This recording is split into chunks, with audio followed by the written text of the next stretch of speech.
नमस्कार प्रणाम।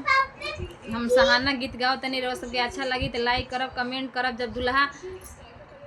बियाह करे जाले जोड़ा पहनले तो देखी सब करे गीत गाओ तनी। मौरी ना पहने दुल्हा धाई दुआरा जाले हो काहे ना ओइले हो दीदी जीजाजी हमार हो काहे ना ओइले हो दीदी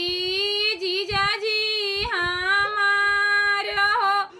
उनो करी बहिनी बाजा जसे लो भइली हो एही से ना ओइले जीजाजी तोहार हो एही से ना ओइले जीजाजी तोहार हो कोटावा ना बिने दुल्हा धाई दुआरा जाले हो काहे ना ओइले हो दीदी जीजाजी हमार हो काहे ना ओइले हो दीदी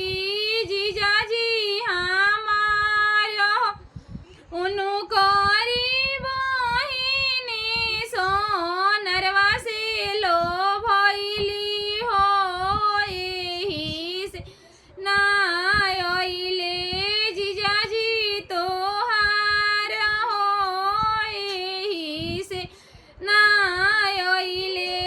जीजाजी तोहार हो जोड़ावा ना पिन्हे दुल्हा